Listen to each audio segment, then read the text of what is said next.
Hi! Welcome po muli sa howtogreatfilipino.com. Ngayon po ang lulutuin natin ay ang minced pork guisantes.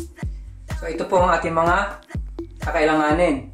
Meron po ako rito minced pork, garlic, green peas, chili, optional lang po siya, carrots, potato, ground black pepper, tomato sauce, onion, fish sauce, soy sauce, bay leaves, red and green pepper. Gagamit din po tayo ng cooking oil at konting tubig. Umpisahan na po natin. Okay po, umpisahan na natin ang paggigisa. Sa akin pong wok, mainit na rin po yung mantika. Okay, lagyan po natin yung ating bawang.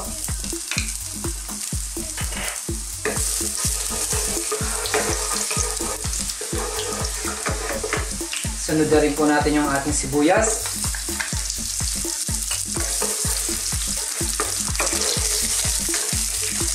Susuti lang natin ito ng mga ilang segundo.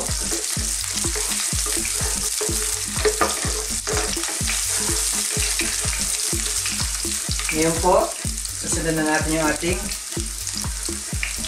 giniling na baboy.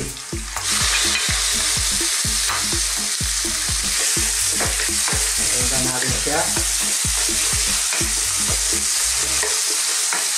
So, hintayin lang natin siya maging light brown.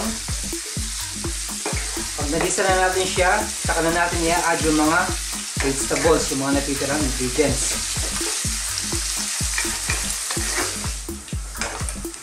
So, okay po. Nagisa na natin yung ating minced pork. Ngayon po, ilalagay na natin yung carrots, potato. So, unahin po natin yung matigas na vegetables.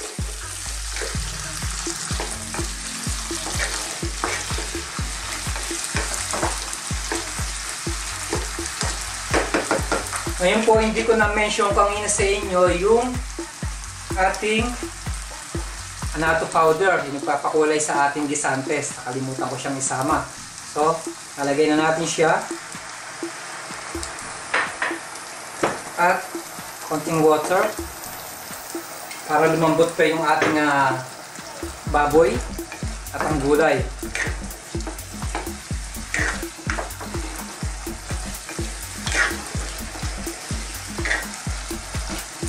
Ngayon po, lalagay na natin yung ating laurel, konting paminta,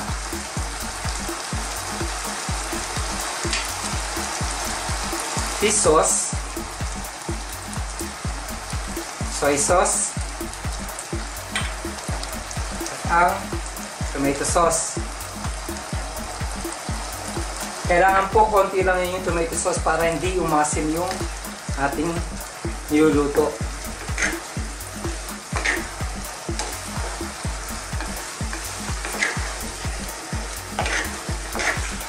Okay na po siya. Pwede na po natin siyang takpan. Mga after 5 minutes, ilalagay na po natin yung natitirang pepper at ang ating guisantes. Takpan po muna natin. So, punta na po tayo sa last stage ng ating pork guisantes.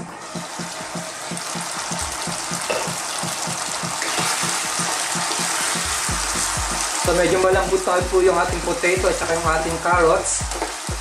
So, i-add na natin yung ating sili.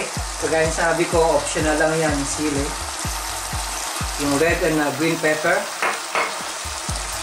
Ang ating peas. Ating guisantes. Lagyan lang natin. Ganyan po, napakaganda po ng kulay niya.